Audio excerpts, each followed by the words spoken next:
Let me just see. All right. Yeah. It is a pleasure to be with the Long Beach people. Long Beach in the house. Yeah. What's up? What's going on? Peter just got in. Matt's in the house. Rocky's in the house. We're going to rock on, see who else jumps on. If you ever want to jump in on any of these kinds of meetups, you can just look up the meetup bit active or follow me on Twitter, the Gaston Cruz. He's linked to below. Adam. Yes. This is kind of like a double video that we're doing, one on your end, one on my end. I haven't been able to keep up with everything you're doing, Mr. World Tour, that doesn't stop.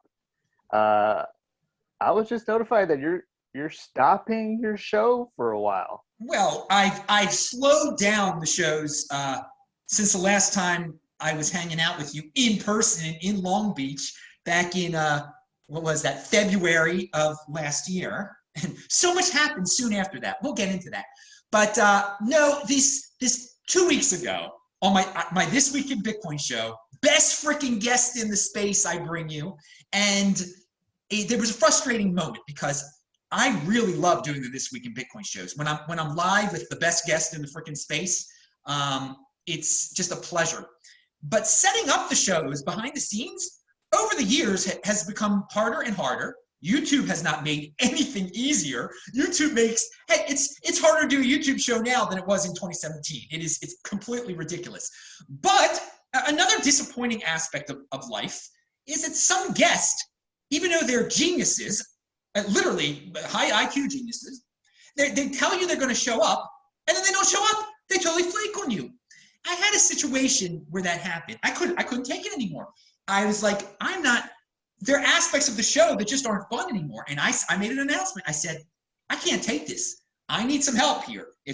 I'm not Adam Meister's secretary. I need some people to do some administrative stuff for me here.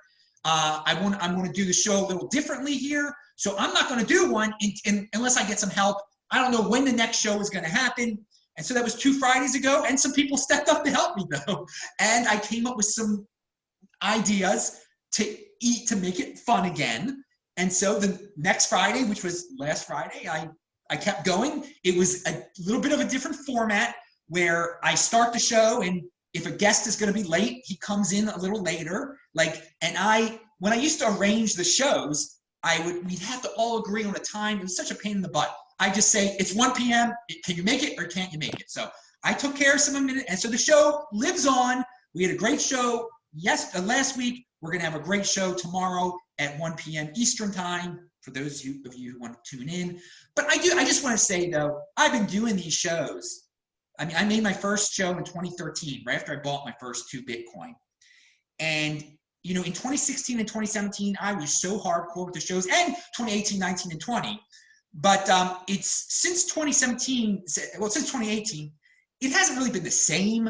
The whole YouTube has changed its algorithms. YouTube really, and it's the people's fault. The people want to hear altcoin shows. They don't want to hear Bitcoin shows. So the algorithm pushes out what's popular. It's, scary titles like a Litecoin to $1 million or Ethereum's taking over the world. Dogecoin is how you're going to get your check from Joe Biden. Just the crazy. That's what's popular. That's what people like.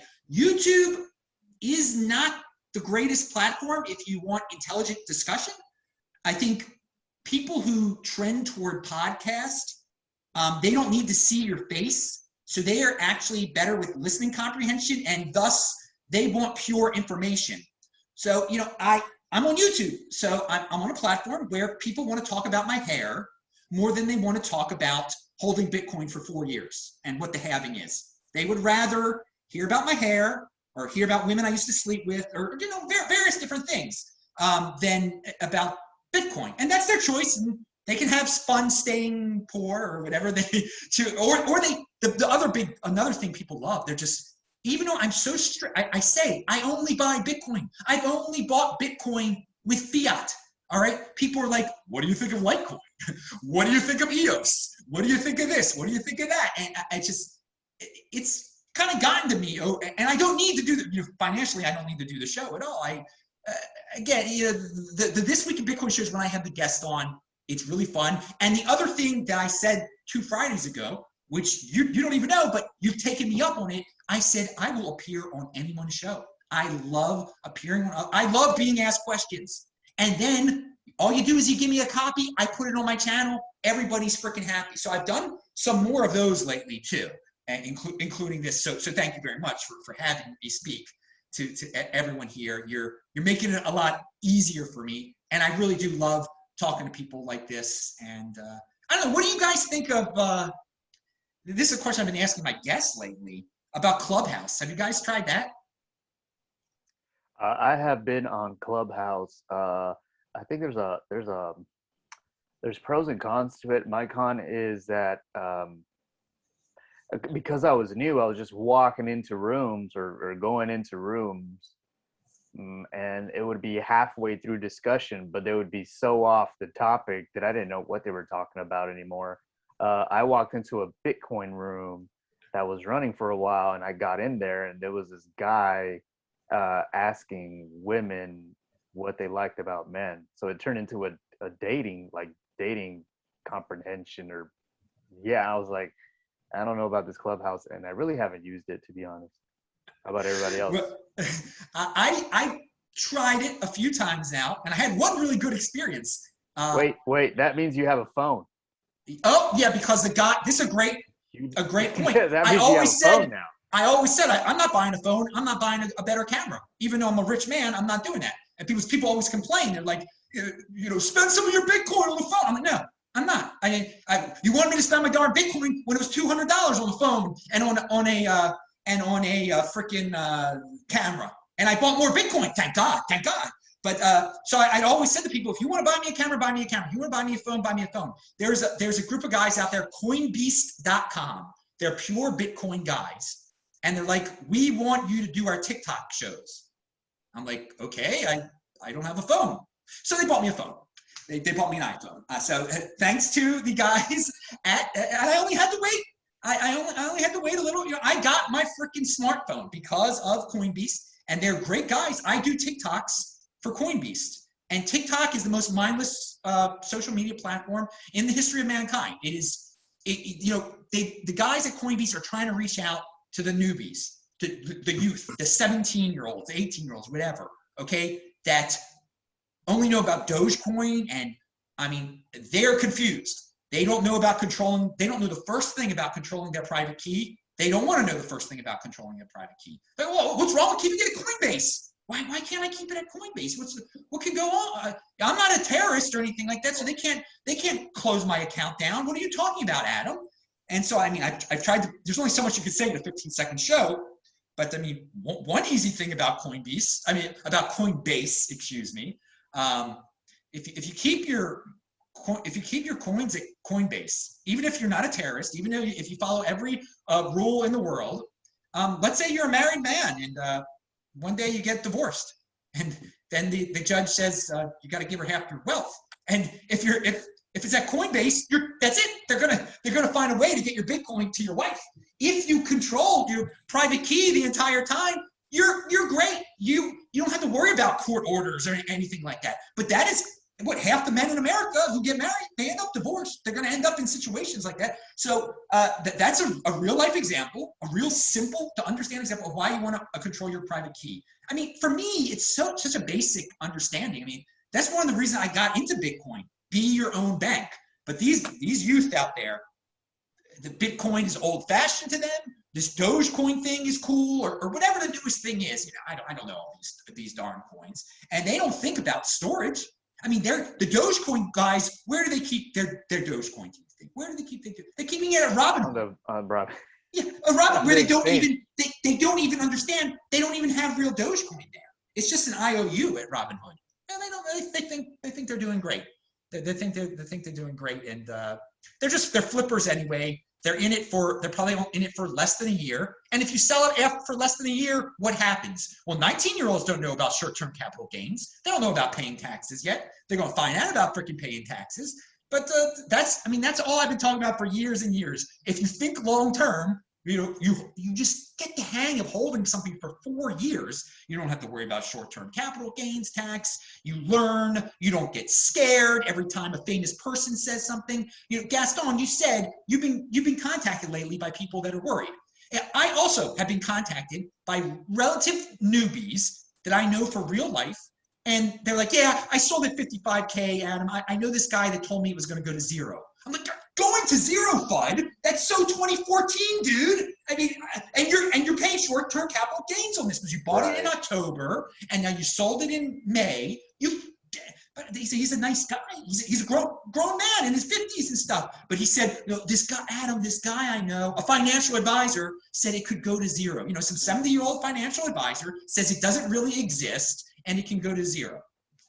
This is what people, if you're impulsive, if you don't get into that mindset that it's a savings account, and I told the guy in simple English many times, it's a savings account. You got to know about this 4-year thing, dude. He said, oh, well, it could go to zero. He fell for the going to zero thing. Yeah. That's so 2015. You touched on a couple of topics there that had some interesting points about, and I want to talk to him about real quick before I totally forget. Number one, you were talking about people are chasing altcoins. And I got 2 points on that. Altcoins and Doge. Altcoins. I have a buddy who works for the largest crypto YouTube channel, BitBoy. I think it's just called BitBoy.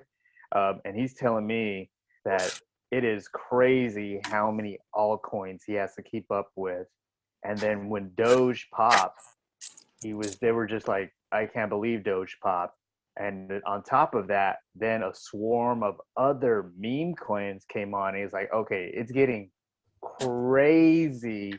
We already have to keep up with all of these altcoins, Doge, Ibu, Shibu, and then there's other ones that we just have to keep our eye on because we have to report the news. It's just getting ridiculous.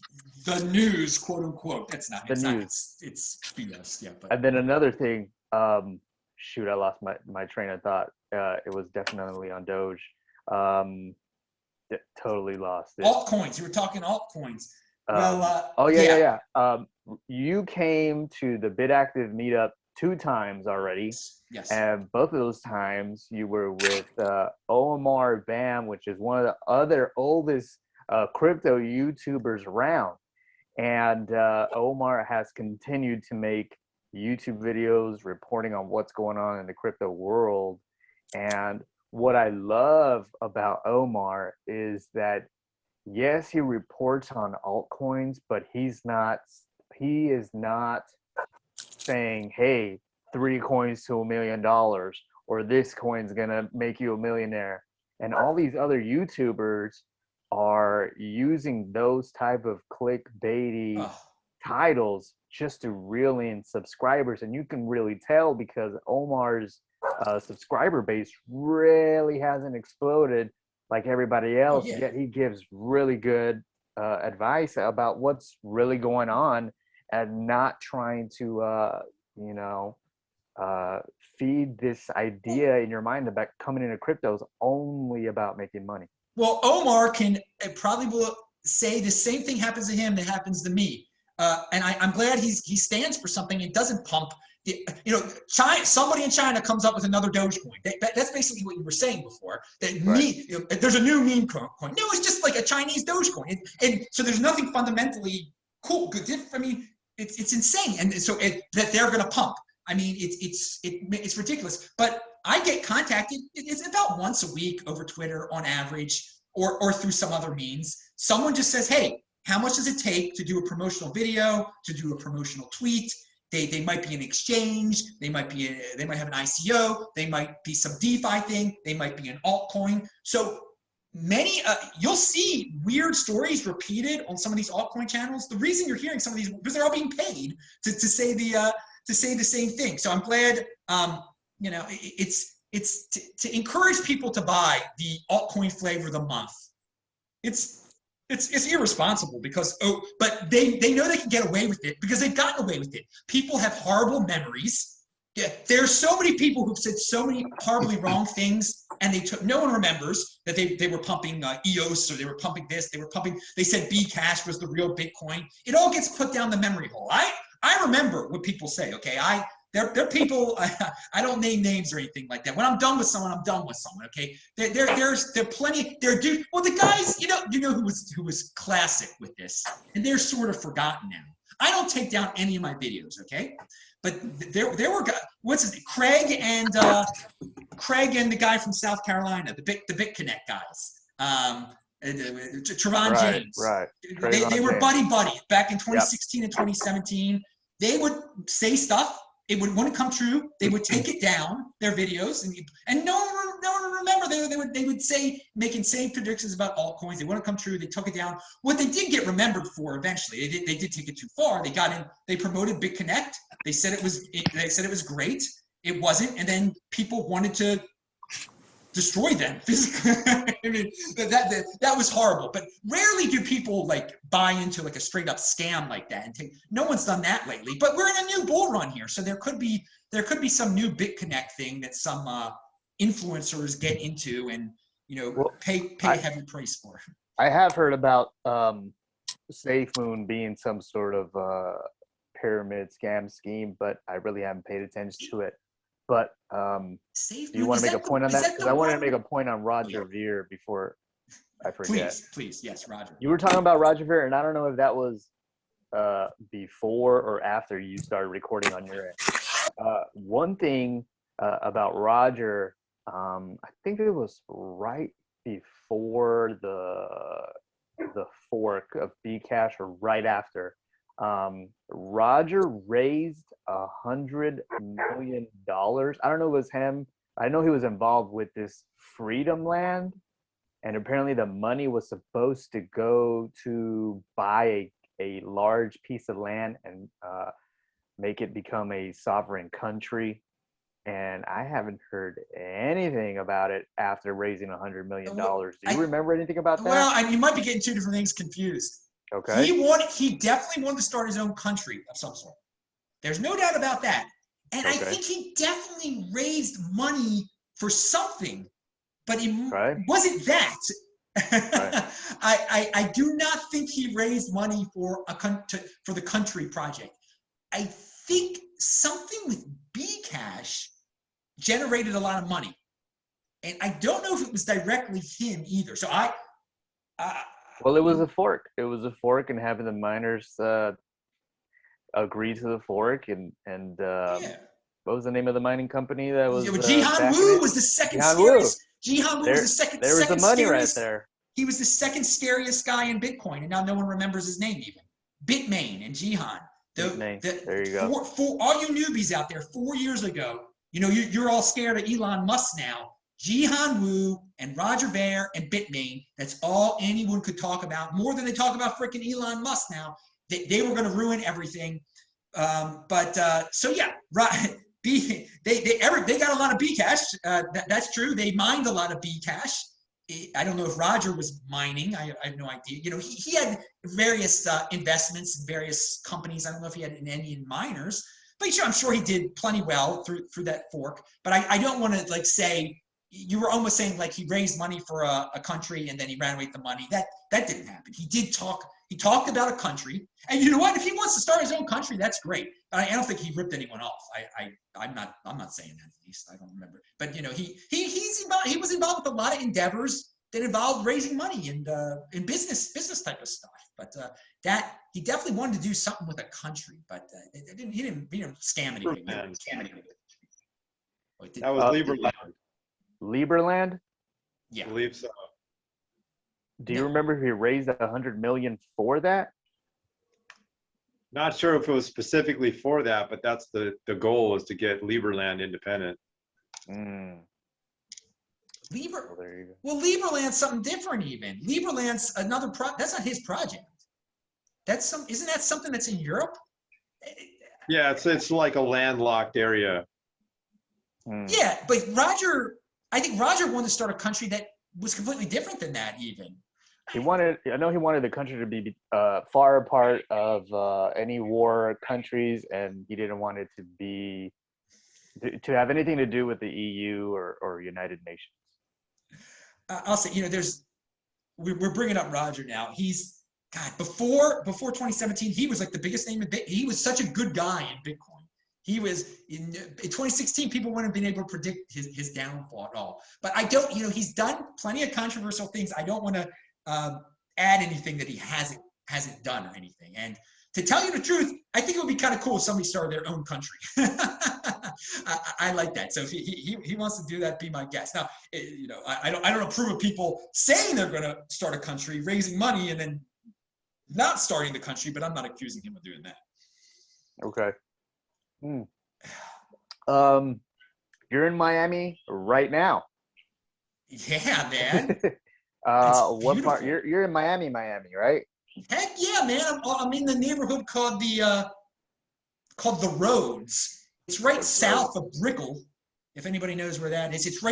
It's southeast of Little Havana. I mean, I go running all the day. I ran by the monument to the Cubans who fought the communists just today. It's a beautiful monument. There's so much. It's a lot. This place is alive. All sorts of immigrants working hard. Obviously technology people too. Just you're in California where things have been kind of shut down. It has not been shut down. In January, I was here. I went to a meetup. We were all hugging each other. Hardly anyone was wearing a mask. This was in January. This would have been unheard of anywhere else in the United States of America. But there's a lot of activity going on here. And so this Miami Bitcoin conference, which is now in a week from Friday, it will be the biggest Bitcoin event of all time. It will be wild. I will see you there, Gaston, right? Yes, sir. It's going to get out of control. I mean, 10,000 people are coming in. It might make like mainstream news and stuff too. Who knows? But millionaires are going to be made there. Get ready to be in motion. Get ready to meet people. The Floyd Mayweather fight is in Miami on Sunday, and Floyd Mayweather will be speaking at the Bitcoin conference, which is odd because all he talks about is altcoins when he does talk about that. Yeah, there's some Bitcoin guys that have been, I'll say it nicely, disappointed that some of the speakers aren't like 100% Bitcoin, but they can only speak about Bitcoin. So, I mean, you're only going to hear about Bitcoin at the Bitcoin conference from the official speakers. Some of them have dealt in altcoins before. There's no doubt about that. But people do what they're going to do. They're free to do what free to do what they want to do in their spare time. It's a Bitcoin. It is though a hardcore Bitcoin conference. You're only going to learn about Bitcoin, and it's going to really be a great opportunity to meet people in person who want to get involved with all sorts of Bitcoin related projects. So I can feel the vibe. I can feel the vibe every time I talk about the event with people who are going to be there. I mean, I get pumped, and I'm pumped right now talking about it. I'm so pumped because I haven't been around people. And before we go too far, we have a guy in the house, right in the chat, wearing his 777 hat, Mr. Matt Rogers. If he turns on, do you have your mic on, Matt? I do now, sir. But I wasn't really going to plug anything. I was just going to say I'm super excited about Miami. We're going to talk about you, right now. So Matt is there is the whale party. I don't know who's I don't know who's going that up. It's not me. Okay. I believe there's a whale party the day before the conference starts. Yeah. And I believe that's only for like people who bought the highest ticket and it's limited amount. Matt is throwing a party with a couple of my friends. I know Naja from the Crypto Blockchain Plug from Inglewood is going to be there. Matt, why don't you talk about what's going on with the, I believe it's called the Bitcoin Happy Hour? Ooh, yes. Thank you, sir. Wow, what a plug. Happy to be here. Oh, my God. So, yeah, Miami, obviously, amazing conference coming up, people. So I'm pumped. In fact, I want to talk a little bit about just the conference, too. But, yeah, on Thursday night, we're going to have a party at a very nice venue. Okay, I'll say it here just because, well, actually, maybe I can't say it. We're going to rebroadcast it. We have a beautiful venue, free event to attend. So the whole conference atmosphere can get expensive. Everyone's in hotels. There's a lot of people in Miami that are in the Bitcoin community in Miami because they are leaders and they're not always able to access certain things. So we're able to throw this event for free, sir. So we're throwing a free event thanks to Gaston as well. BitActive for supporting it. So we've got you know, a couple people in support of it. It's Thursday night. You can anyway, it's a beautiful open air venue. So Matt, you got to give me the information for this, man. I got to promo it on my show, man. I want to go to a free. I want to go to a free party. Okay. Let me give the promo. Okay, here's the deal. My company is giving a free ticket to the conference, to the Bitcoin 2021 conference, people. The official conference. We're giving away a free ticket. Here's how you can get it, though. You have to help me and Gaston get Charles Oliveira, Jorge Masvidal, okay? Or I would say Dustin Poirier. These are our 3 Southern fighters that we need at the event. We need them at the conference. So I'm asking for support here. We're asking for support. Okay, so we want the champ. Yeah, we want the champ. I'm giving a free ticket to the champ if someone can get the champ to the conference.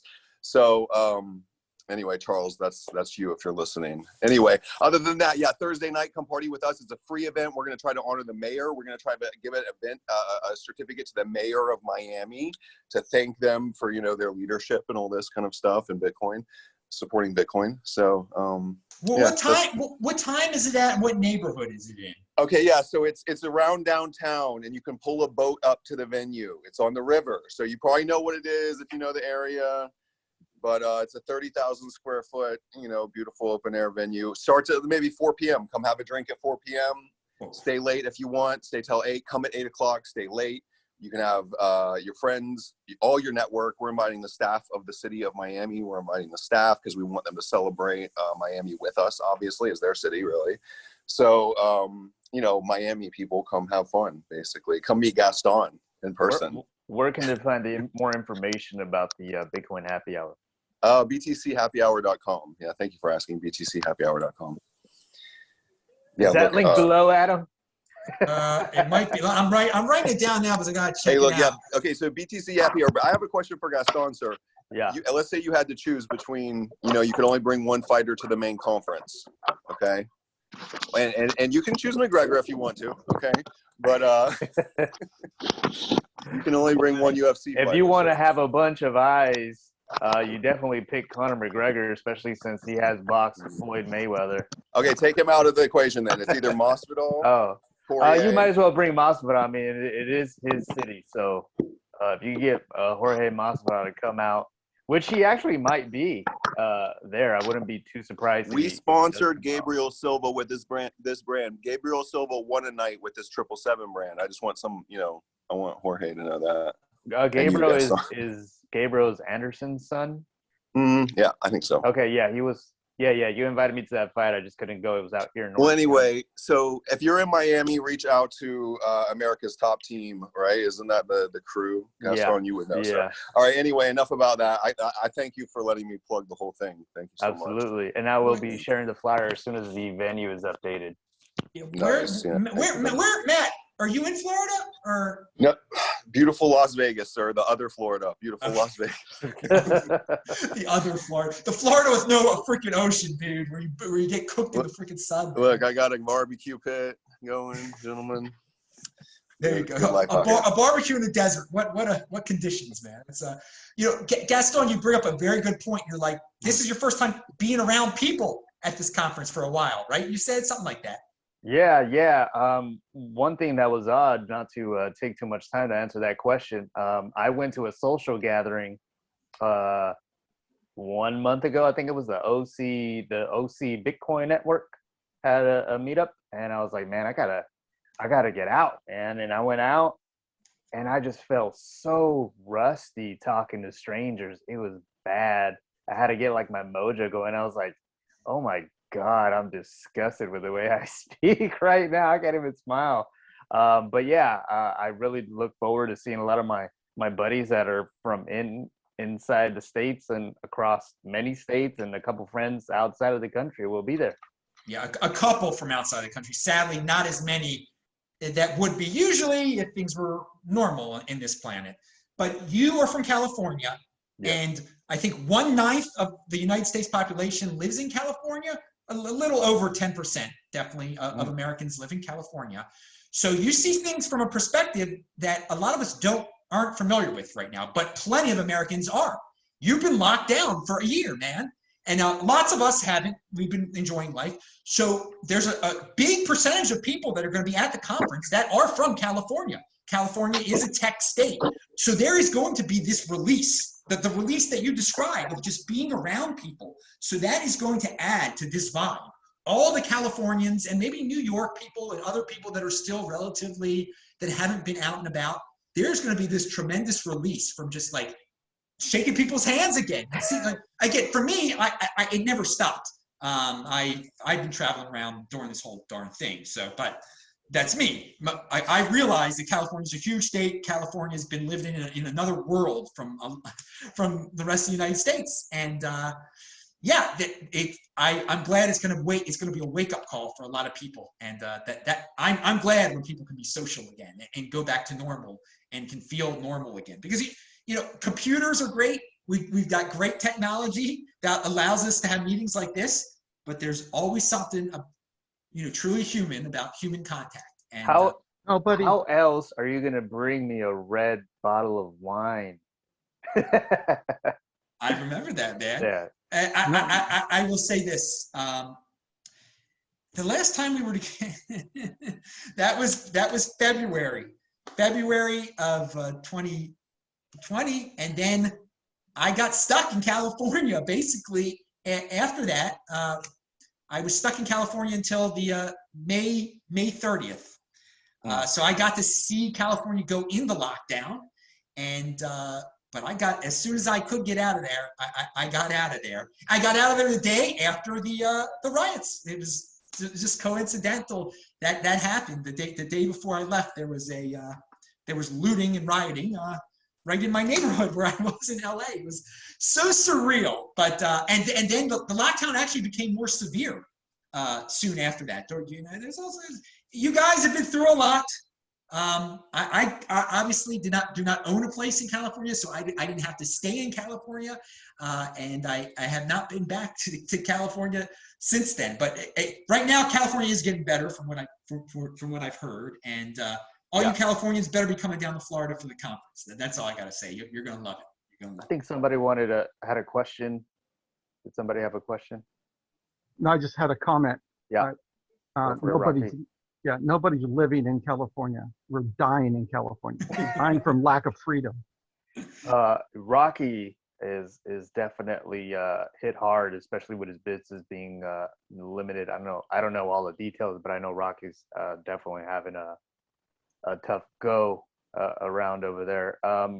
Rocky's in a different county. You're not in LA County, right? I live in San Bernardino County, which borders LA County, and all of my accounts are in LA County, so it affects me a lot. So the odd thing about some of the lockdowns, we have different restrictions per county. So in LA, you can't even go to a campsite and the trails are closed. So to keep us from suffocating, I was going to San Bernardino County just to go in the mountains and walk, just to get some fresh air. And that's a couple of trips me and my family did. We also border a county called Orange County, and their restaurant regulations during the peak were a little bit more loose than what LA had to go through. But of course, we went through a multiple tiers, so like a high, medium, low, and Orange County was a little bit less than LA County. Even though it is populated, it's not as populated as LA. But when I went to Orange County to check out the restaurant situation, they just turned up the regulations, and they really limited everything that they were doing again. But I think it was in October. Are you familiar with Bitcoin Ben, Adam? Yeah. Well, he's from St. Louis. Isn't he? Yes, Yeah. but he did a Bitcoin Ben tour, and he stopped over here, and I believe it was in October. And I went to go see him at a bar, a restaurant in Orange County. And the odd thing was, it was the first time I really, really went out and you wear mask up to the entrance of the restaurant, but once you go in, you take it off once you sit on your table, but you have to put it on if you're walking around. But if you were just drinking beer like we were, you could just walk around without a mask on and just drink beer and chit chat with anybody around. I think like 60 people showed up for that, so that was enjoyable. Yeah, well, it's just insane that these restrictions even existed. I mean, you're at different tiers, different levels. I don't want to hear. That's why I came to Florida. I don't have to deal with any of that stuff. And that's why I came to Florida in January. I didn't have to deal with any of that. I was in Arizona in December. It was fine there too. But Florida is the best state right now. So much is going on. You're gonna love it. 10,000 people. Hardly anyone will be wearing a mask. You're gonna forget this thing even happened. And yeah, man. I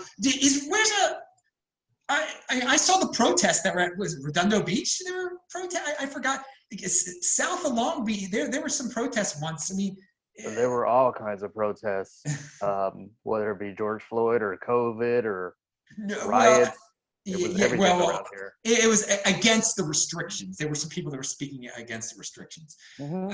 Anyway, Gavin Newsom got the threat of recall.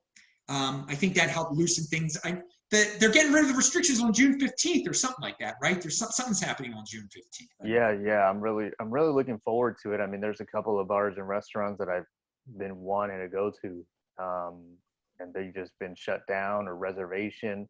I started dating a woman during the pandemic, and it was very odd because we just couldn't go anywhere we wanted to. Like, it's usually like, let's just go grab dinner somewhere. And, oh, you can't. You got to get reservations. Well, you tell them, okay, well, can I make a reservation for next Friday? Like, no, we're booked for 2 weeks. And it's just like, this is really hard. There's just an obstacle at every turn. So it was a lot of Chick-fil-A. Oh. It's not everything. It's all the restrictions are going to be over on June 15th. It's just everything should be open, but there still could be capacity limits and mask limits and social distancing still, and all kind of extra garbage that should have never happened in the first place. What should I expect when I get to Miami? I mean, am I wearing a mask when I walk outside? Am I wearing a mask? No?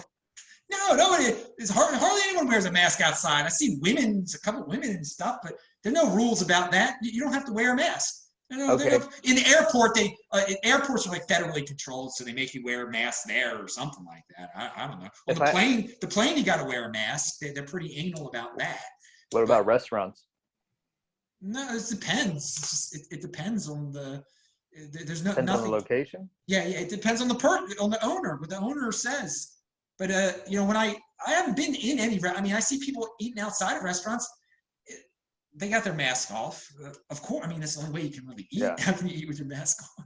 Well, like here in LA, like if I were to go to indoor dining, and I have to wait, let's say 10 minutes inside or something, they would make me wear a mask.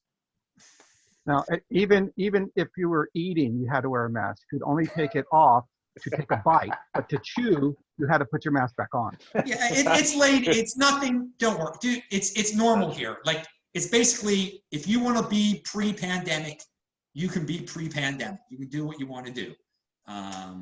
The conference said something like they're going to provide masks for everyone, but they're like, we're not making people put the mask on.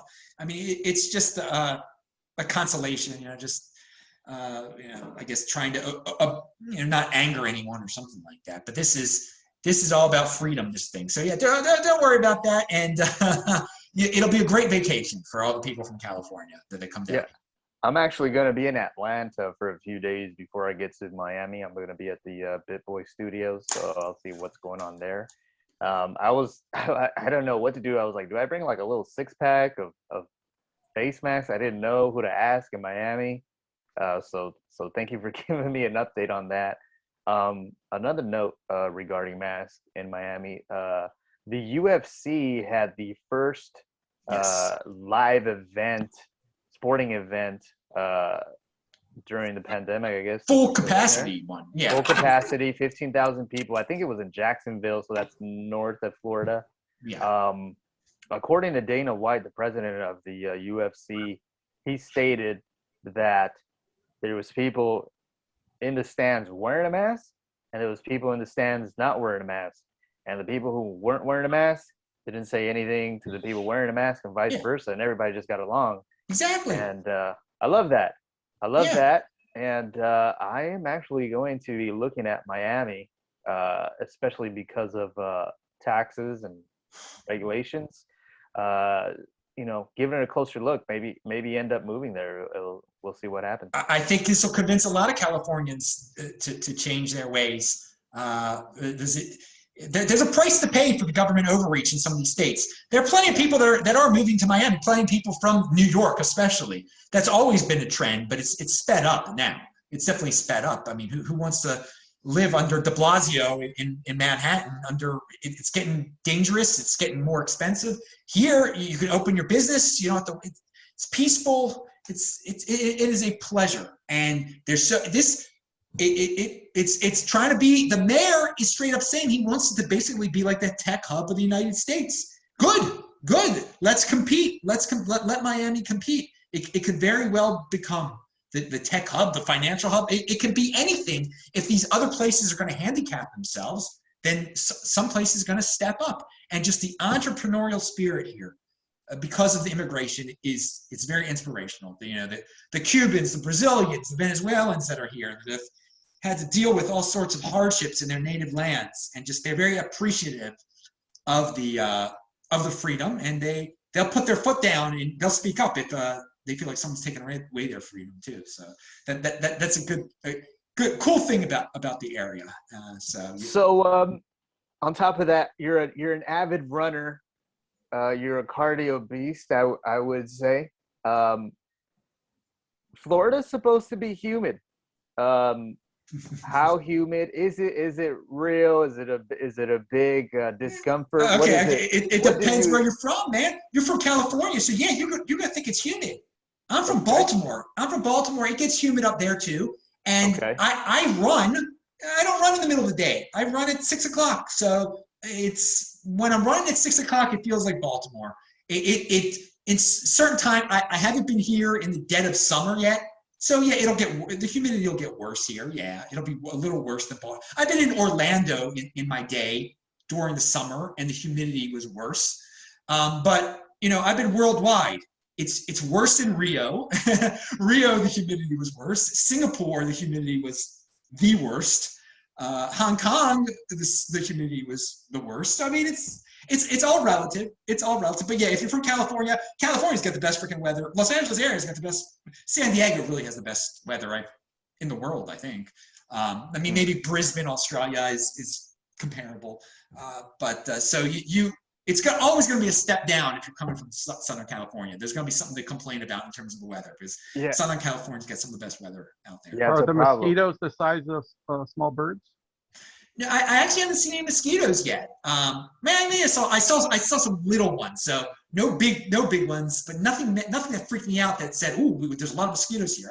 I think I saw it was getting a little dark, and I felt something, and I saw there's a little mosquito or something, but nothing too crazy with mosquitoes that you hear about the swamps of Florida and all that stuff. But I haven't seen any scary big mosquitoes or anything. No. Jeez Louise. I heard the cockroaches are gigantic. Does your Airbnb have cockroaches? No, where did I see some big cockroaches? Like when I was in Nashville, Tennessee, I saw some big cockroaches. Gotta tell you the truth. No, I saw some medium. I saw a medium-sized cockroach outside. Not a huge one. It was Nashville. They had some really big ones. There was some other place I saw a gigantic one too. I don't remember. So speaking of Nashville and the Bitcoin conference, we had on Brandon, which is one of the media. I think I forget his title. He's great. Brandon is freaking awesome. He was telling me that Nashville was actually a place that they want to do it at because they're kind of out of Tennessee. Bitcoin Magazine. Yes. What's also interesting, the Bitcoin conference is actually supposed to be in Los Angeles. Yeah. At the end of April, which was on my birthday, and I was super excited. But unfortunately, COVID took that away as well. Well, because you jumped ahead a little bit there. This all started out in 2020. Yep. Bitcoin 2020 was supposed to be in San Francisco in March. I had my bus ticket, I had my ticket, and then the virus came. And so they changed Bitcoin 2020 into Bitcoin 2021 in Los Angeles. And then they wised up and they saw in December that things weren't changing in California. And you got to give them all the credit in the world. They're based in Nashville, but they moved it to the best freaking place possible with it, where there would be no question about it. So this is not only Bitcoin 2021, this is Bitcoin 2020. There's a lot of buildup to this darn thing. A lot of frustration, a lot of California frustration made this thing possible. So that's why there's going to be a tremendous release. But Nashville also is a city that is in motion. So many young people moving there. I couldn't believe it. Couldn't believe, they've got certain rules and everything, but it's pretty much free there. Everyone was enjoying themselves. Really, a great vibe in Nashville. I enjoyed my time there, and the license plates in the parking lots, all from all different states. It's unbelievable. The people that are flocking to Nashville. It is a very peaceful, friendly, proactive, successful city. So if you want to move out of California, you should look there too. Obviously the weather during the winter probably isn't great, but it's okay. Again, Miami weather is going to be good all year round in terms of it's not going to snow or anything ridiculous. Because I was in Miami January, February, and March. Unbelievable weather. Great weather. So I was actually listening to let's get back to Bitcoin because we're getting crazy. we're jumping all over the place. I was watching the Pomp podcast today, which he had on Mr. Wonderful. And I'm going to paraphrase what he was talking about, because Mr. Wonderful has been doing some not so wonderful things on Bitcoin. During 2019, 2020, he was coming out on Squawk Box speaking against Bitcoin, saying it wasn't that great. And then there was a leak video of him in 2013 recommending Bitcoin. And I was like, oh my gosh, this guy is just two-faced guy. So I ran into Pomp at Bitcoin Is, and we spoke, and I told him, hey man, those guys on Squawk Box, are they really against Bitcoin, or is that something the producers are telling them to say? And Pomp just told me, he's like, yeah, I think everybody on the set owns some Bitcoin. So fast forward a couple months ago, Mr. Wonderful comes out and says, okay, I got into Bitcoin, I'm in. And on the podcast, he actually said in 2017, he was in Bitcoin, and he was telling hedge funds and his fellow well-off friends about Bitcoin, and they were against them because there was no regulations on Bitcoin. So he started buying more Bitcoin, and I think it was his PR person. Somebody reached out to him and told him, what are you doing? You're buying Bitcoin, but all his Bitcoin is being mined with coal. Yeah. It's bad. It's polluting the air. So what he had to do, he said he had to go against Bitcoin. But then after he came out for Bitcoin last year or so, that's when he started saying, I'm in for Bitcoin. I'm going to start buying Bitcoin, but it can only be clean Bitcoin. So we're seeing this flip-flop from this well-off gentleman, who also, by the way, said he was buying Bitcoin ETFs that were available in other countries like Germany and Switzerland during 2017, 2018, 2019. And now to top it off, one of the biggest Bitcoin haters, Ray Dalio, is on the bandwagon. What's really going on here? I'll tell you about Kevin. You call him Mr. Wonderful. Let's call him by his name. He's Kevin O'Leary. Kevin O'Leary. Okay, because there was another Mr. Wonderful I respect more, Paul Orndorff, a freaking wrestler. I would rather deal with him than deal with Kevin O'Leary, okay? Hulk Hogan versus Paul Orndorff. Look it up. Now, Kevin O'Leary might as well be a freaking WWE actor also. He goes back and forth, lies, this, that. He was buying Bitcoin all along, of course. And now he calls it blood coin. He's trying to FUD people out. He will be the first one. He might be the one who forks Bitcoin into a green Bitcoin. That wouldn't surprise me at all. What's come out in the last few weeks, and we've gotten it from Elon also, is that the major FUD against Bitcoin is that it's bad for the environment. or it's unpatriotic, it's killing people because the Chinese mine it or something.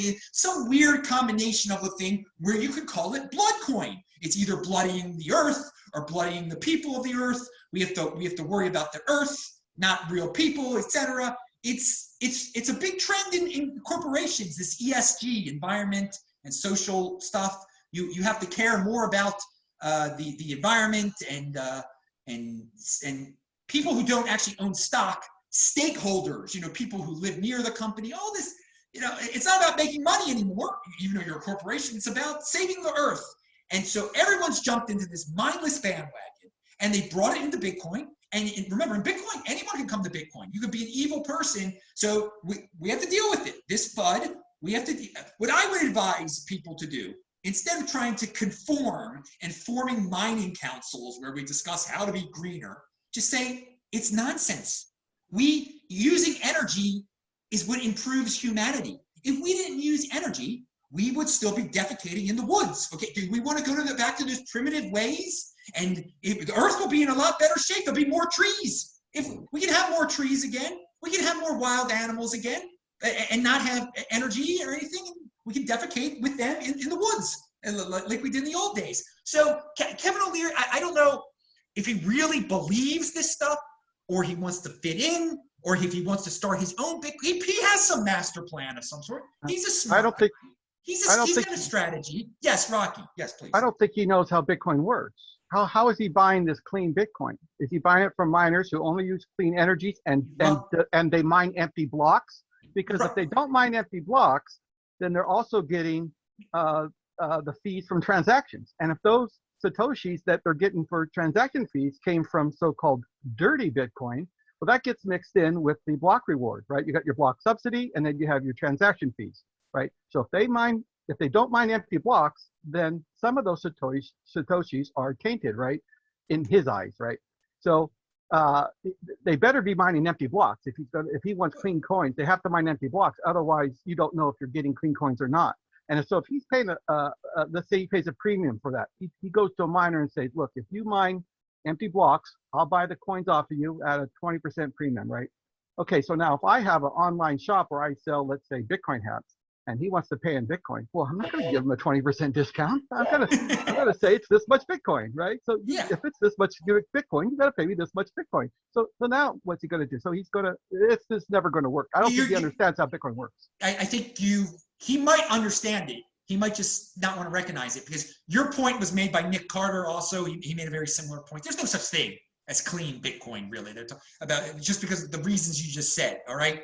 So he's I don't know. I really think there will be a fork of some sort eventually from these environmental crazy people, and let them do it. Let them.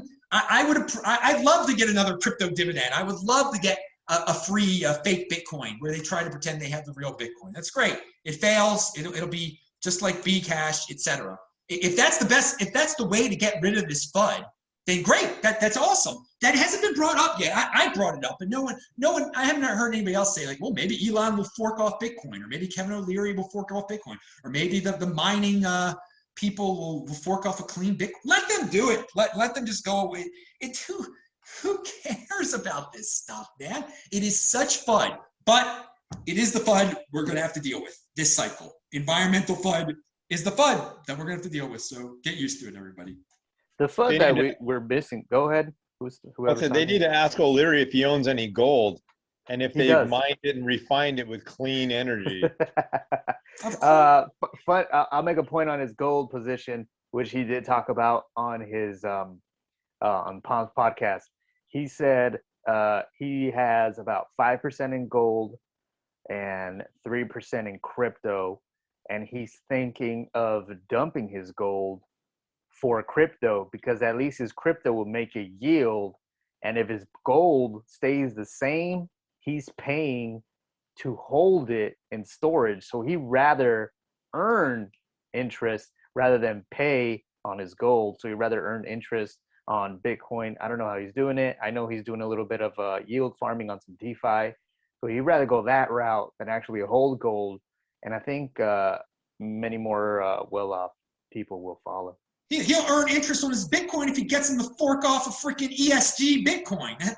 That's one way he could do it if he's listening to this today. And so he can just leave us and deal with his politically correct woke ESG Bitcoin. Go ahead and make it. Someone's going to do it. Same thing with gold, though. You can't hold gold and say that it's environmentally green or clean unless you bought it pre-1800 gold.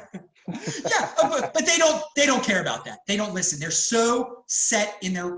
He might be able to talk about that, but the environmental people who are like Bitcoin's killing the environment, they're not gonna argue with you on that level. They don't care. They're stuck in their ways. Bitcoin is bad for the environment, period. So I really think it is a waste of time sometimes to really engage these people. I think they're trying to just waste your time, but they're not changing. And what's the point in changing a no coiner like that? You just say, have fun staying poor. I'm going to have fun staying rich. Thank you. That's it. I mean, what can you do? Speaking of environmental Bitcoin, there is a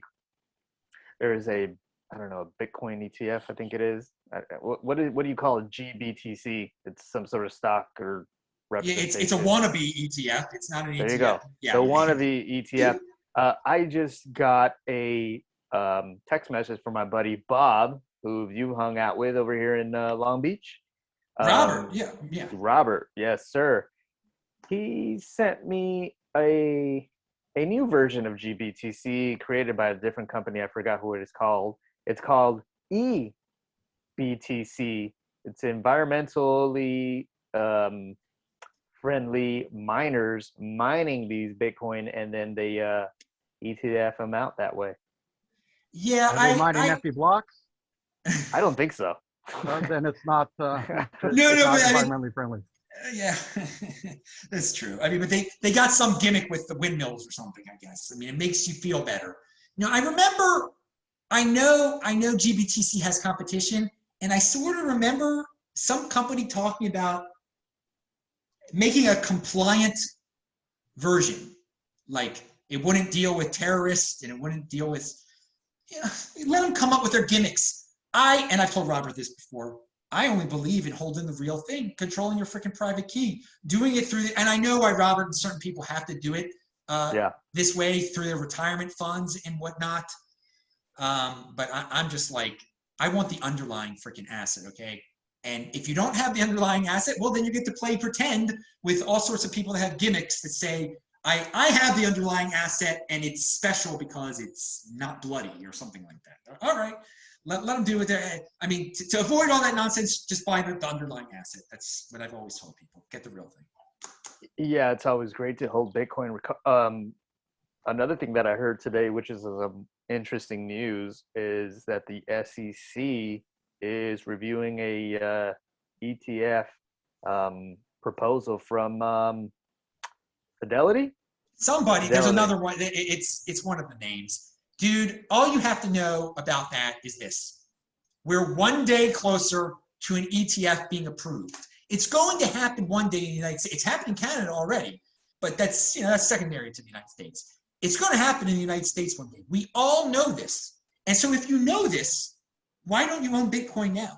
Because you know when it happens, there are going to be a bunch of other ETFs. Because it might go to zero. My financial planner told me that it might go to zero. And that's the thing. That foolish financial planner does not even know about this ETF thing. How we've been waiting for this for years and years, and it's just a matter of time. You just have to be patient. And once it becomes approved of by the United States, there are going to be plenty of them. That takes away more supply. We all know what happens. It makes it all these financial people that could only quote unquote own it through an ETF are going to own it through an ETF, and it'll become that much more popular, that much more mainstream. And what happens when that? The price always goes up when events like that occur.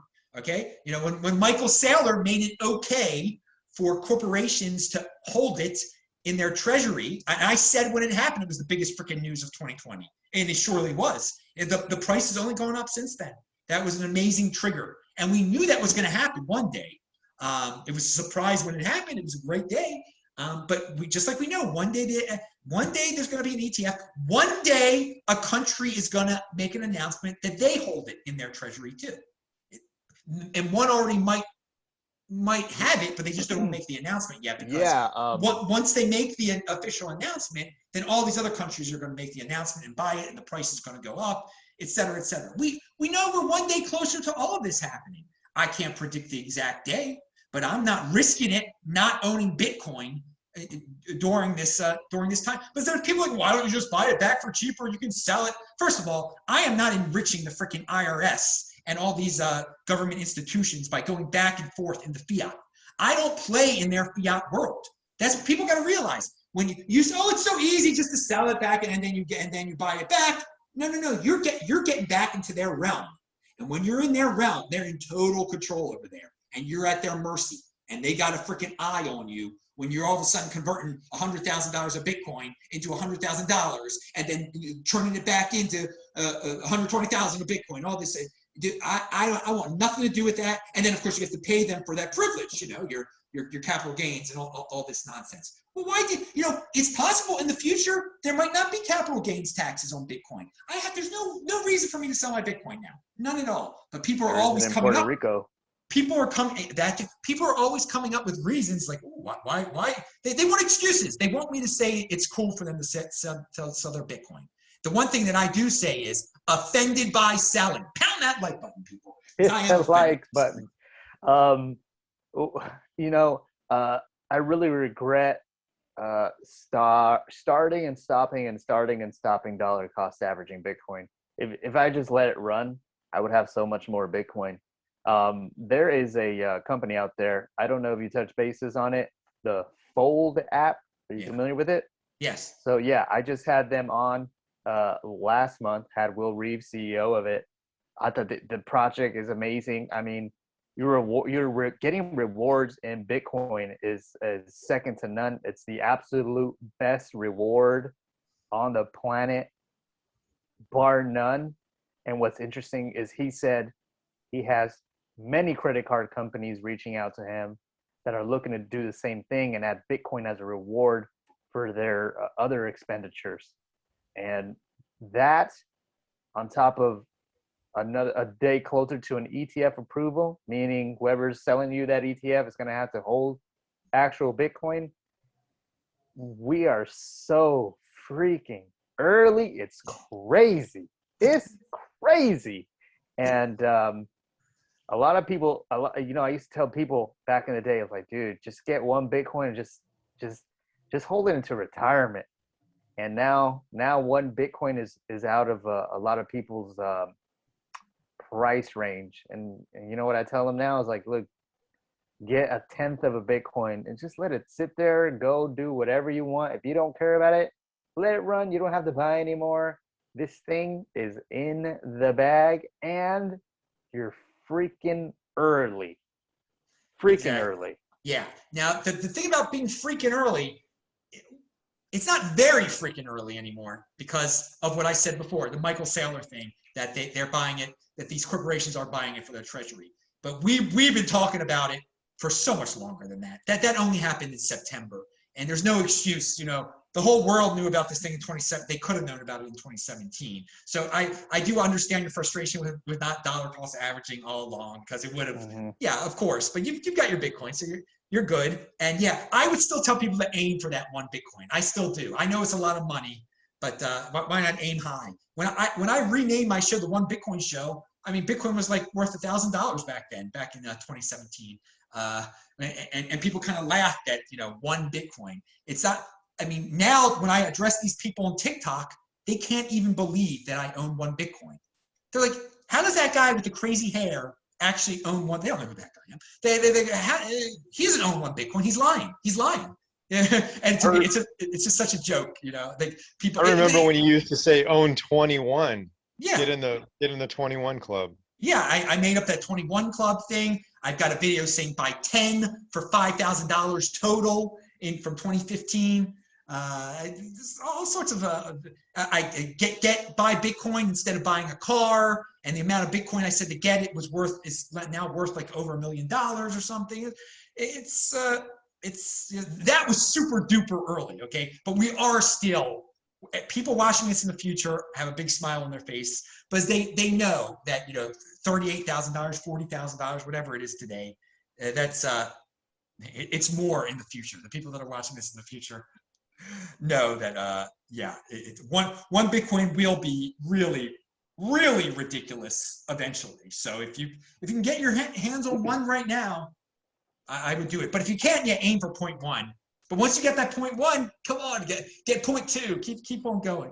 I mean, the fun, just to show how things, and that it is good advice, Gaston. You're trying to keep it in people's price range, keep it legitimate, and keep it so that they don't have to like go into their savings. In theory, if someone spent $3,800 now, they should really be able to have a savings account worth that much money and just live off the rest of their money for the next 10 years and not touch it.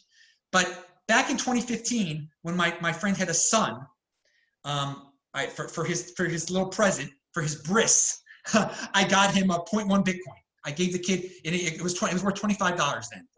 Bitcoin's worth $250, so I gave away 0.1 of Bitcoin that I owned to this little boy, and so now this little boy is 6 years old and he has $4,000 worth of Bitcoin.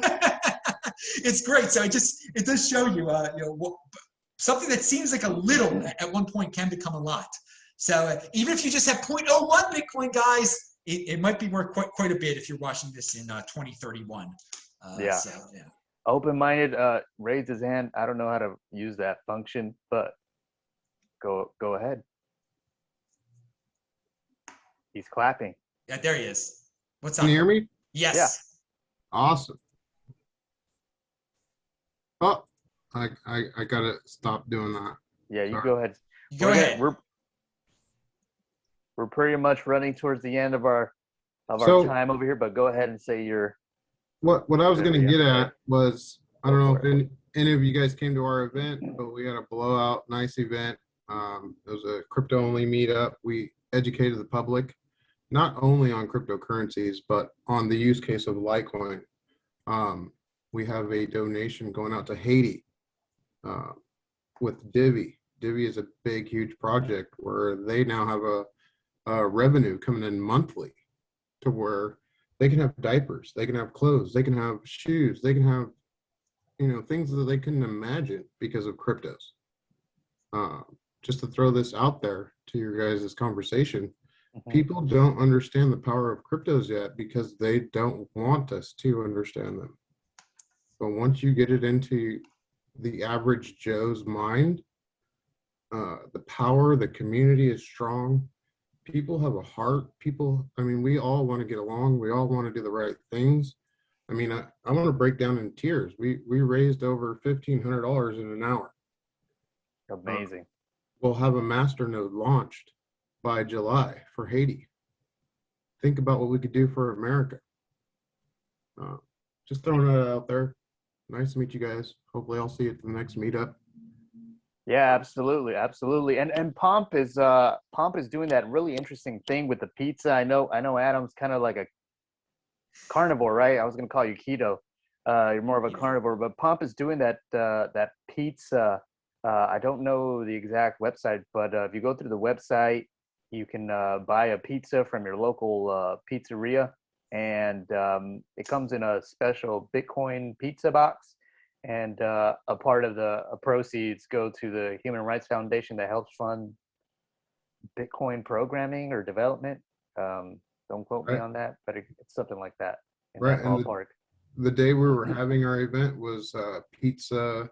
It was Bitcoin Pizza Day. It was the first day that transaction was made in Bitcoin to buy pizzas. So our speakers came together and we bought all the pizza using the Fold application. Awesome. You get rewarded. So it was all free. And people don't realize this. Well, I would advise people, we talk about charity and using the power of Bitcoin, etc.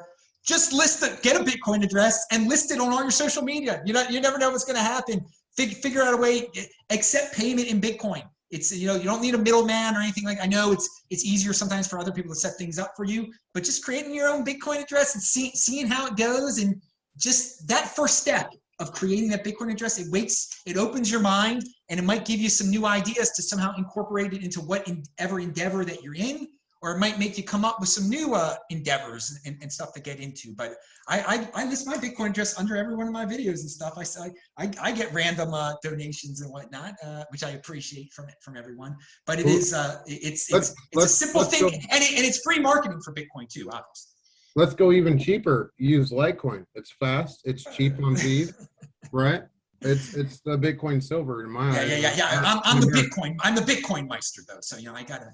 Me too, but it's I'm the Bitcoin. I mean, I'm really the Bitcoin Meister. I get it. We have Lightning is cheaper than Litecoin. Lightning's cheaper and faster than Litecoin. So just use Lightning, Bitcoin Lightning. Use cryptos all in general, and the world will be better off, right? Get out of the SWIFT system, the banking system, the tax paying without representation system, and decentralized, right? It's general, good. yes. You learn a lot of new things by getting involved with any of these cryptocurrencies. Again, my dream, of course, is for everyone to realize that to get into the Bitcoin, because Bitcoin is the next Bitcoin. It is the store of value. It is the world reserve cryptocurrency. But hey, people are free to do whatever the heck they want to do. And if plenty of people are going to find out about Bitcoin because of Dogecoin now, but although plenty of them won't. But hey, I got a positive spin on the whole thing. So. And on that note, I think we're pretty much running into the end of the broadcast for today. Just want to say some last words. Thank you, everybody, for joining. Matt, Adam, I will see you in Miami. And on top of that, let me take a quick picture of the group. Give me 1 second. Where's that in Miami? Sorry. Yes, sir. Where's that in Miami? Is that shitcoin? Wynwood. No, so the Bitcoin 2021 conference is in Wynwood, and then Ken Bozak's event is Shitcoin 2021. He said it's down the street, so that will be available. I didn't know Ken was doing that, man. Ken is gonna be doing Shitcoin 2021. He says he does not want to. He's not gonna be able to join the conference. I thought he originally was going to be at Bitcoin. He must have. With last time he was on my show, he told me he was going to be at Bitcoin 2020. I don't know. Yeah, he's doing his own thing. But give me 1 second. On 3, we're going to take a group picture. 1, 2, 3. And on that note, gentlemen, thank you very much for joining. Adam, Matt, I'll see you guys in Miami. Thank you, brother. Pound that like button. Hit that like button. No. Good night. Thanks, everybody. Thank you. See y'all. Ciao. Catch y'all later. Bye.